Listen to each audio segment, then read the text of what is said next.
Vamos agora responder mais algumas questões relativas ao descritor 21. Reconhecer posições distintas entre duas ou mais opiniões relativas ao mesmo fato ou ao mesmo tema. Nós temos aí na primeira questão dois textos. O primeiro diz assim: o que é diabetes? Existem dois tipos básicos de diabetes. Diabetes tipo 1 ocorre quando o sistema imunológico destrói as células beta no pâncreas, que são as células que produzem insulina. Como resultado, o corpo produz muito pouco ou nenhuma insulina. Pessoas com diabetes tipo 1 devem tomar insulina diariamente. Às vezes, o diabetes tipo 1 é chamado de diabetes juvenil ou diabetes insulinodependente. Diabetes tipo 2 ocorre quando o pâncreas não produz insulina suficiente ou o corpo não pode usar adequadamente a insulina que ele produz. Eventualmente, o pâncreas pode parar completamente de produzir insulina. O diabetes tipo 2 pode afetar pessoas de qualquer idade. Em homens e mulheres, quanto mais excesso de peso o indivíduo tiver, maior o risco de desenvolver o diabetes tipo 2. Texto 2. Diabéticos treinados para cuidar de si próprios têm menos riscos de sofrer complicações.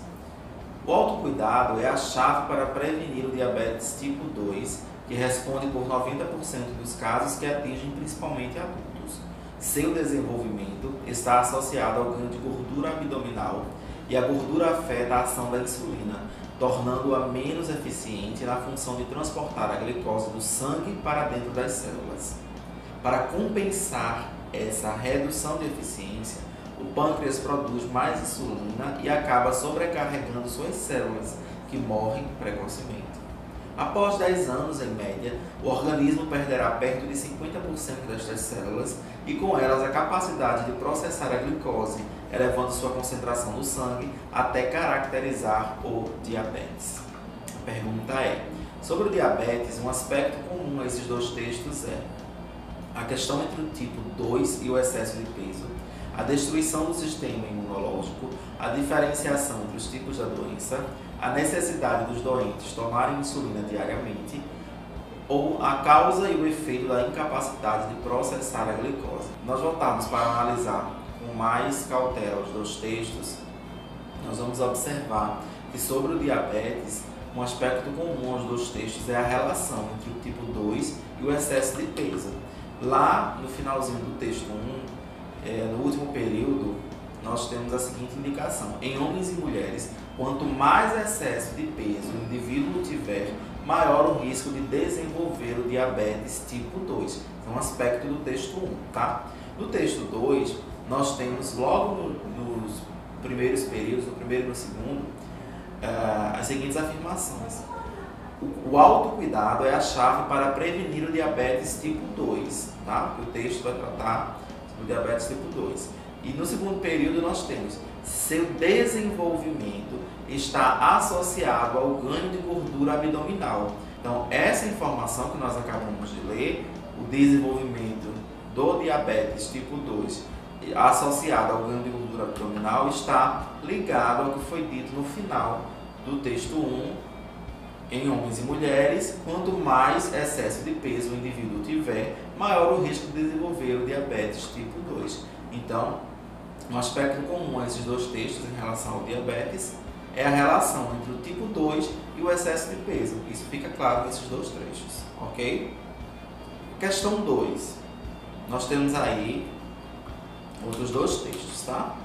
Exóticos, pequenos e viciantes. Ao caminharmos pela cidade, nas alamedas e nas praças, é frequente vermos pessoas falando ao celular, gente dirigindo com uma das mãos, pessoas apertando botões e até tirando fotos com seus aparelhos digitais. Até ouvimos os toques polifônicos diversificados e altos que se confundem com as buzinas e os sons urbanos mais comuns. O que me chama a atenção são os tamanhos, os formatos e as múltiplas funções dessas coisas, que também são úteis quando não passam de meros badulaques teens. Os celulares estão cada vez mais viciosos, uma coqueluche. Já fazendo analogia com a peste, os celulares estão se tornando uma febre, bem como outros aparelhos pequenos, úteis e viciantes. Tem gente que não vive sem o celular, não fica sem aquela olhadinha, telefonema ou mensagem instantânea, uma mania mesmo. Interessante, uma vez, Um amigo meu, jornalista, disse que os celulares podem ser próteses, bem como outro objeto, status ou droga podem ser próteses. Pode haver gente que não tem amigos, mas tem o melhor celular, o mais moderno, uma prótese para a vida. Pode ser que haja gente que não seja feliz, mas tenha uma casa boa, o carro do ano, o poder, a fama e muito dinheiro. Tem próteses. Tudo que tenta substituir o natural, o simples da vida, será prótese de uma pessoa. Aqui, entendo o natural como a busca da realização, da felicidade, do bem-estar que se constrói pela simplicidade, pelo prazer de viver.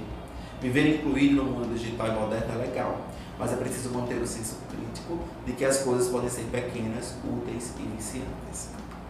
No texto 2, nós temos aí um cartaz, né? Perigo na linha, os cientistas creem que há ligação entre a radiofrequência emitida pelos celulares e pelo menos 3 tipos de câncer. Tumor da glândula salivar, nós temos aí tumores cerebrais, temos uma informação aí, tempo de uso do celular 10 anos ou mais, e aí temos o resultado da pesquisa. Pacientes pesquisados, saudáveis e com tumores, 12,8 mil pessoas em 13 países. Então, esses dois textos, texto 1, nós acabamos de ler, exóticos, pequenos e viciantes, e o texto 2, que traz dados aí sobre o uso do celular. Então, vamos analisar agora a questão. Sobre as consequências do uso de celulares, esses dois textos apresentam informações diferentes, contrárias, conflitantes, incoerentes ou semelhantes. Nós voltarmos para analisar os dois textos, nós vamos perceber que o texto 1 está trazendo algumas relações. O texto 1 traz alguns apontamentos sobre o uso do celular. Nós temos aí o que chama a atenção são os tamanhos, os formatos, as múltiplas funções que ele tem. Traz algumas questões relativas à nossa vida cotidiana e ao uso do celular e o quanto ele tem interferido em nossas relações com as outras pessoas, né? Pode haver gente que não tem amigos, mas tem o melhor celular, o mais moderno, uma prótese para a vida, né? E o celular é associado à prótese, né? A palavra prótese que ganha um sentido de substituição do que é natural, que é dito no texto como sendo algo relacionado ao bem-estar, tá certo? Então, o texto 2 traz algumas informações sobre uma pesquisa feita que associa, né, a questão da radiofrequência emitida pelos celulares a pelo menos 3 tipos de câncer. Então, esses dois textos, eles trazem informações diferentes sobre as consequências do uso de celulares, ok? O primeiro relacionado a questões mais intimistas, mais pessoais, voltado para as relações humanas, e o 2 sobre a saúde, né, quando relaciona aí aos tipos de câncer, ok? Então são informações diferentes, elas não são contrárias, porque uma não está em confronto, o texto 1 e 2 não estão aí em confronto, né? Tampouco conflitantes, não são incoerentes, são informações coerentes, que trazem reflexões precisas sobre o que é colocado nos dois textos, e também não são informações semelhantes, como já foi dito anteriormente. A questão 3, nós temos aí texto 1, diz o seguinte: mudar é possível, porque não é impossível mudar para melhor, desde que se recomece repensando o próprio país e o papel de cada um dentro dele. Não importam a idade, a profissão, a conta no banco ou nem ter conta no banco. A postura maior tem de ser dos governos, dos líderes, das autoridades, mas cada um, do gari ao senador, pode e deve contribuir para isso, para começar a entender quem somos, que país somos, quem queremos ser, como podemos nos transformar, para ter na ciranda dos países todos, de verdade, um lugar respeitado e respeitável. Lia Luft, né? O texto 2 tem uma carta de leitor, que é um texto argumentativo. Tá? Enaltecer a habilidade literária de Lia Luft seria chover no molhado. E eu a acompanho sempre, pois creio que ela é detentora da qualidade de que almejo um dia chegar próximo. E de hoje, coloco em crônicas num blog cujo foco são o otimismo e a esperança. Por esse motivo, o artigo de Lia tocou-me mais do que nunca, especialmente porque sempre se percebe nela a preocupação em desfazer a opinião de alguns que a qualificam como mal-humorada, ranzinza e saudosista. Lia, no meu ponto de ver, é realista, perspicaz, observadora e analista da realidade. No presente artigo, nesse momento em que passamos a ver uma tênue luz do fim do túnel mundial, ela aponta e vislumbra a luminosidade sobre todos os entraves que impedem o brasileiro e o ser humano universal de viver com um mínimo de dignidade. Ainda é possível mudar. Então, em relação ao tema tratado no texto 1, tema do texto 1, né, as mudanças que nós precisamos fazer para vermos uma sociedade melhor. Então, em relação a esse tema apresentado no texto 1, o texto 2 apresenta uma opinião favorável, complementar, conflitante, ambígua ou questionadora. No texto 1 nós temos logo no início aí, né, a ideia de que não é impossível mudar para melhor desde que se recomece repensando o próprio país e o papel de cada um dentro dele, as responsabilidades individuais que na verdade contribuem para que nós possamos viver em um país melhor.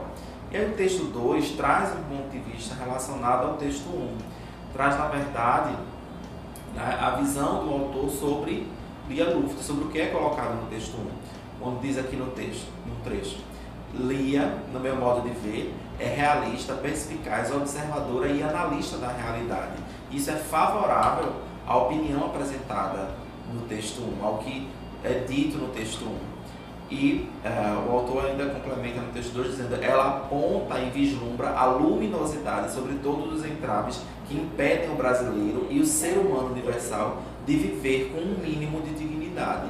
Isso, na verdade, é favorável aí, né, reafirma o que é dito no texto 1, então uma opinião que é favorável ao que é dito em relação às reflexões propostas por Lia Luft no texto 1, ok? Não é complementar, porque é um ponto de vista sobre o texto 1, não é conflitante, porque não entra em choque com o que é dito no texto 1, não é ambíguo, não tem um sentido duplo, tá? Não tem nenhum tipo de dupla interpretação sobre o que é dito, né, no texto 2 ou no texto 1, e também não é um questionamento acerca do que é dito por Lia Luft, né, mas na verdade a visão do autor do texto 2 sobre a visão do autor do texto 2 sobre as reflexões propostas por Lia Luft no texto 1, ok?